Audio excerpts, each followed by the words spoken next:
بسم اللہ الرحمن الرحیم۔ اکثر لوگوں کو جب اینجیوگرافی ایڈوائز کی جائے تو وہ خود ہی کہتے ہیں تو اس کے ساتھ تو پھر اینجیوپلاسٹی بھی ہوگی۔ اس کو سمجھنا ضروری ہے، اینجیوگرافی کے ساتھ اینجیوپلاسٹی کا ہونا ضروری نہیں ہوتا۔ اینجیوگرافی اس لیے ایڈوائز کی جا رہی ہوتی ہے تاکہ یہ پتہ چل سکے کہ اندر آپ کی دل کی نالیوں میں کیا مسئلہ ہے۔ سرٹلی ایسے لوگ جن کو ہارٹ اٹیک ہو رہا ہو تو ان کو جب اینجیوگرافی کے لیے لے کے جایا جاتا ہے تو یہ تو اندازہ ہوتا ہے کہ کوئی نہ کوئی ایک نالی میں میجر تنگی ہے، اور ان میں 80 سے 90% ایسا ہوتا ہے کہ آگے اینجیوپلاسٹی کی ضرورت پڑتی ہے۔ تو ایک قسم کے مریض جن کو آلریڈی ہارٹ اٹیک ہے اور ہارٹ اٹیک کی وجہ سے آپ کو اینجیوگرافی کے لیے لے کے جایا جا رہا ہے، تو اس میں کافی چانسز ہیں کہ آپ کی اینجیوپلاسٹی کی ضرورت پڑے گی۔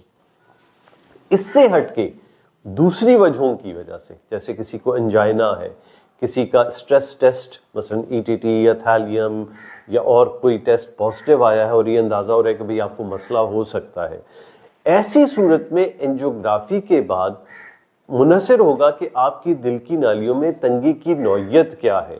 اگر تو اسٹریٹ فارورڈ ایک نالی کا مسئلہ ہے اور جس کو زیادہ تر لوگ یہی کہیں کہ بھئی اس میں اینجیوپلاسٹی کی جانی چاہیے تو پھر ساتھ کے ساتھ اینجیوپلاسٹی کر دی جاتی ہے۔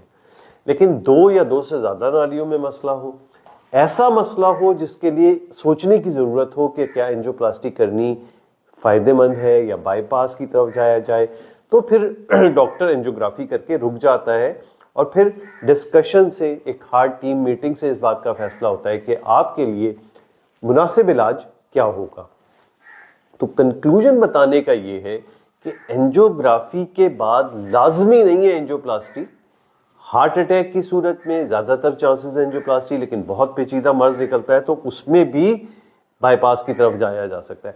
اور کبھی کبھار اینجیوگرافی کے بعد یہ بھی ہو، ڈاکٹر آپ کو کہے کہ کچھ بھی کرنے کی ضرورت نہیں ہے، مرض اس نوعیت کا ہے کہ صرف دوائیوں پہ قابو ہو جائے گا، تو سمجھ لیجئے اینجیوگرافی ایک ٹیسٹ ہے جس سے مرض کا اندازہ ہوتا ہے۔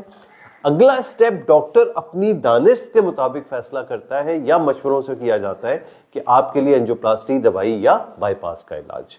شکریہ بہت بہت سننے کا۔